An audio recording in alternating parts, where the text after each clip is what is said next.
Yo guys, what is up? Welcome back to some more Zero Hour. Welcome to a quick tier list of all the armies in General Zero Hour. So I saw many comments before on videos and in stream chats asking me to do this, to rank the armies in order of who is the strongest all the way to the weakest, to let some of the more inexperienced players know what I think are the strongest armies. So when you enter a game, you know, have I got the advantage, have I got the disadvantage, and maybe I'll highlight some of the key strengths of each of the generals and some of the weaknesses as well.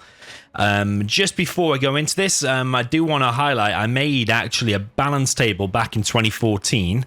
Although I think this is quite inaccurate now. Now I've got a lot more experience. Now I'm more like mature, let's say. I did actually make a full in-depth list of, like, let's say China versus Tox. I give China a 10% chance of winning.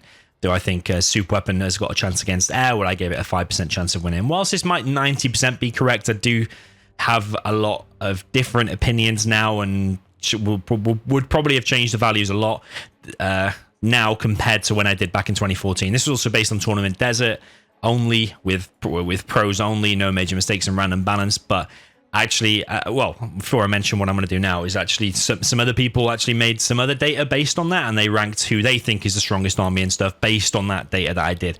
But thinking about that data now being potentially inaccurate, and now also knowing there's also a lot of different maps, and are we going to include team games or whatever, depends what you base all the data on, is heavily depends on how you're going to rank all of these armies, I think. But I've come up with what I think overall, and we're going to focus here on 1v1. We're going to focus on all like ranked maps. I'm thinking of like Farmlands of the Fallen, which is very different to like Tournament Desert. So then we draw out all of the maps, and I'm thinking purely here 1v1. Maybe we'll take into account team games a little bit as well. And I think I've got more or less the core list. Probably you could switch a few of the armies here up and down, but without further ado, we're just going to get straight into this. So number one here, S tier, which is godlike. This is the best tier, all the way down A, B, C, D. So I think it goes without saying, a lot of people know I already think the Air Force is the number one faction in the game. The reason is because you can do lots of different build orders. You can go Comanches, you can go Raptors, you can go Vs, you can get Search and Destroy Vs, you've got Carpet at level 1, you've got Scan and a Drone so you can see what's coming, you've got strong defenses like fire bases, but mainly because of all them air units, you've got also cheap Chinooks, 950 a piece, and they come with the point defense lasers. Your Raptors have got point defense lasers. There's so many reasons why Air Force is a clear number one. So we'll focus on number one first, and I'm actually going to only put Air Force in the God tier there. There are some other strong factions here that I'll mention in a second, but I'm actually going to put them in the A tier. I think there is also a case for reducing this down to only like 4 ranks, but we're going to focus here on just doing it 5 ranks because I'm on a website called Tier Maker, and that's just the default layout that it came with. So down in the bottom, D, we're going to put China Vanilla. I think that someone once described China Vanilla as a jack of all trades and a master of none. If you think about that for a second, it can do everything. It can make helixes, it can make MiGs, it can make napalm MiGs, it can make nuclear missiles, you can make Gatling tanks, you can make outposts, all of this kind of stuff, but it's not really a master at any of those things. The helixes aren't super strong like infantry. The Gatling tanks and your outposts aren't super strong like, for example, the tank general or the nuke general. Your infantry, if you're making tank hunters and stuff, isn't as strong as like the infantry general, so it's not really that strong against many things, to be honest. If you're against the USA, any of the USAs really, you would probably be rating China down from the USAs. If you're against any of the GLAs, you're probably going to be at disadvantage too. So China Vanilla is down there, although it can be in the right hands, and if you have a decent start, it can be really strong. You can get mass napalm MiGs out, you can make mass helixes, and there are still ways to win, but compared to like Air Force, it's way down the list. And in general, overall, I'm going to put it in the bottom position there, China Vanilla. Okay, next we're going to focus on what is the A tier, so just below Air Force. Now, I'm going to put here first GLA Tox. Now, the reason I'm putting him here is because you've got strong RPGs with a higher accuracy. If an RPG fires at an air unit or a tank or something, 99.99% chance it's going to hit, not like the other GLAs. You've also got Tox Rebels for clearing out bunkers, Tox Tunnels that clear out buildings and can stop masses of enemy tanks and Vs and all kinds of stuff. Does crazy damage compared to the other GLAs. You've got strong Scorpions, you've got Gamma buses that you can upgrade from the Palace. You can get the Anthrax Gamma, which makes your RPGs even stronger.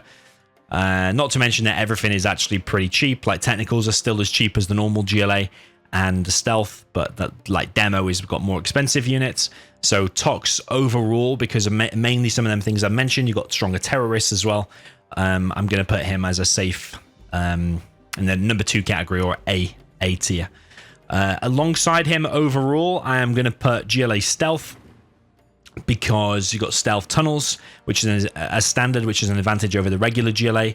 You've got all of the same stuff as like GLA apart from tanks, so you can still do a massive variety of stuff. You can make cheap buggies, which is the same value as the GLA vanilla, cheaper than Tox though, and cheaper than demo. You've got cheap technicals at 500 a piece. You've got decent priced buggies, same price as the GLA vanilla, whereas the other factions are more expensive. And generally, you're going to rate it probably in a favorable position against any of the USAs, maybe apart from air. Maybe like stealth against laser is kind of balanced, but still overall, I feel like running into a stealth tunnel with a big army is a major strength there for stealth. You can have stuff everywhere. You got stealthed rebels. It's just like a jack of all trades, really, really solid. And if we're including team games as well, you always want to have a stealth on your side. Stealth, Tox, air. If you've got any combination of them, very, very good in their team games as well. But we're going to focus here mainly on 1v1. The next category is B. So this is like the mid tier. So you're not like amazingly strong, but you are definitely in with a solid chance of winning. So here I'm going to put the USA Laser General and USA Vanilla, because they're both kind of the same. You've both got Vs, you've both got strong defenses like fire bases, you've both got like your Crusader or laser tanks, you've both got search and destroy, scan and drone. But if you were to face any of the generals above you, would you probably be at a slight disadvantage? I would say so, maybe at the very top level, and on some of the larger maps you probably favor the GLAs, and you definitely favor Air Force. So whilst they're very strong, they don't have like strong Air Forces like obviously the Air Force. You don't have the point defense lasers like the Air Force, and you probably would rank them slightly below the strong GLAs that I mentioned here. Have I mentioned all the strengths there? Obviously, you can do some air units. You can make Comanches and Vanilla Raptors if you want, which can shut down some of the stuff, but they're not the main strengths, really. The strengths of Vs, search and destroy, just general V wrecking machines, let's say. Alongside them two, I'm going to put GLA Vanilla, because whilst it's still a strong faction overall, maybe you could put it also in the A category, I do rank the Tox and the Stealth above GLA Vanilla, just because you've got more advantages. Like the default tunnels are stronger. You've got Tox Rebels for Tox, whereas like GLA is more like a jack of all trades, but very strong at all of its trades, if it makes sense. You haven't got a strong terrorist like Tox or like Demo, but you can stealthy tunnels if you want at a 500 cost. So yeah, there's like pros and cons of being GLA Vanilla, but definitely a solid mid-level army. Probably a case for putting it a little bit higher than mid, but yeah, I'm trying to differentiate them three, because those three for me are definitely stronger. But I can understand if you want to move these around a tiny little bit. Who else have we got there? Then I'm going to put infantry in the middle there as well. Some key strengths of infantry. Obviously, you can make one full outpost in the beginning. It's like kind of a mini battle bus with super strong tank hunters inside. Your tank hunters all start vetted. You've got minigunners, which are extremely strong, and if you get the vet 2 point, they also re-heal. Your minigunners can also take down air units. A massive strength really is just the threat of a helix or opening with a double war factory against some of the other Chinas. You can do an assault troop crawler rush combined with tank hunters and kill most of the USAs very, very quick, unless the USA reacts in a specific way. And you can generally just drop down some strong infantry bunkers in the beginning of a game, get free mines with them, and then they cost $700 and they build super, super quick.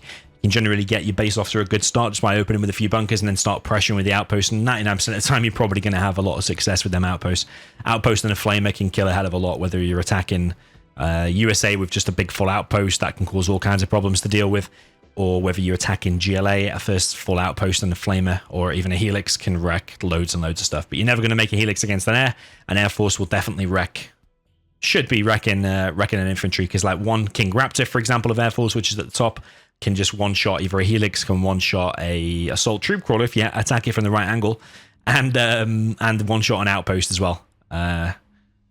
So yeah, infantry definitely solid. I think there's probably a case for moving some of these up a little bit, but yeah, Tox would be inf, stealth, depending on the map. It's kind of a 50-50 matchup, but I think overall, I'm happy with where they are, and China Vanilla being at the bottom.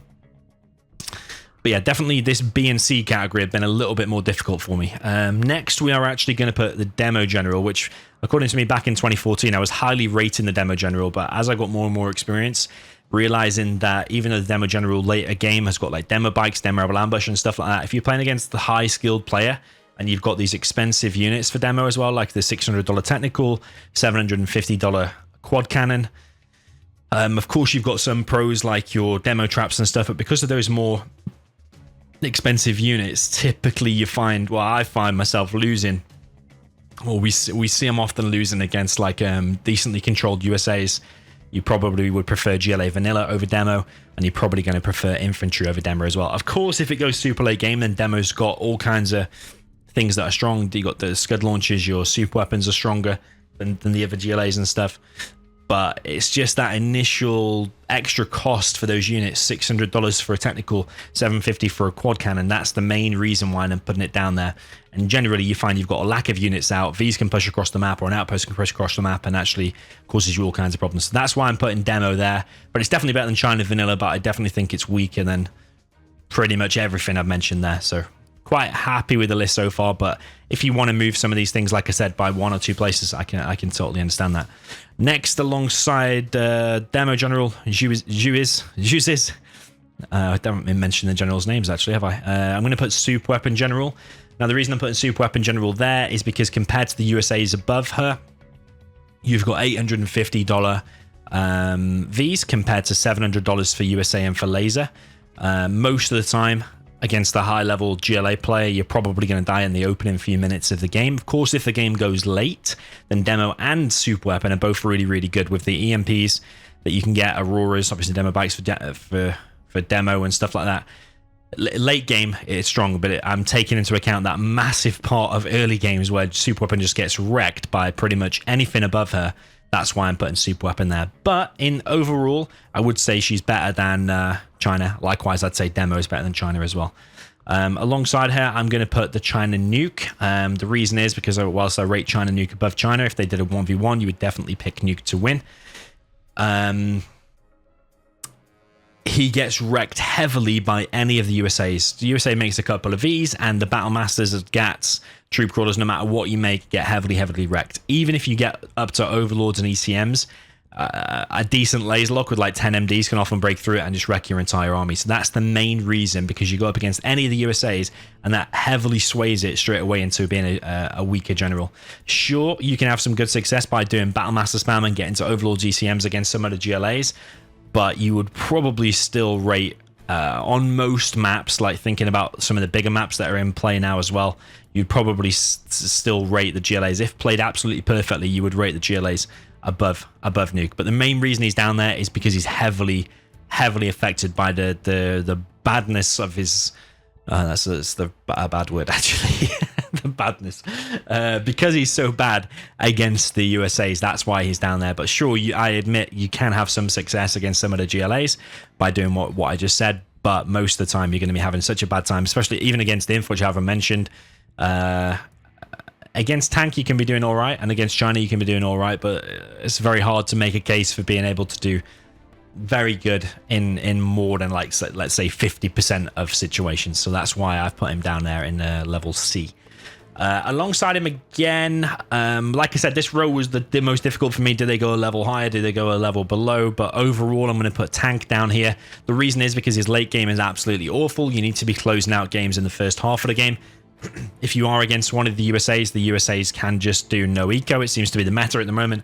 No eco can go across the map, and with the correct micro, Tank has absolutely no chance. If the USA controls perfectly, the China tank should have absolutely no chance. Sure, it's got a better of a chance against the USAs than the China Nuke, because the GATs are cheap and they start vetted and stuff, and you might be able to get a wraparound on them, might be able to get ECMs out and stuff like that, and then transition into MiGs, and then you might be able to do something against the USAs. But thinking heavily more into the late game, all of the things above him have got a stronger late game. All they kind of have to do is camp. If you like against Tox or against air, you're going to have a very hard time. Stealth can obviously steal all of your stuff, although Tank and Stealth is a very, very interesting matchup, depending on the map, can be 50-50, but in general, against most of the things above you, you're going to be at a huge disadvantage. If USAs get a load of Vs out, the tank's going to have a hard time. unless he plays absolutely phenomenal. So in 15 minutes, that is my army rank. So I'm going to save this now, and I'm going to share a link in the video description and stuff. But hopefully I've explained the reasonings there, the strengths and the weaknesses of each of the factions.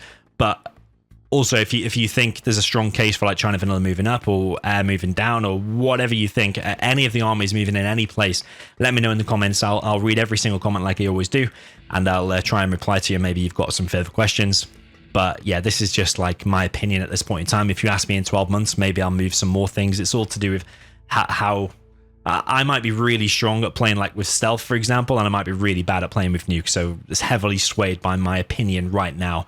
And like I said, if you ask me in 2014, or if you ask me in 2 years' time or in 12 months' time, my opinion might have changed. But as of right now, and I've given my reasonings, I think this is probably 90 or 95% there, and probably most people would be in agreement.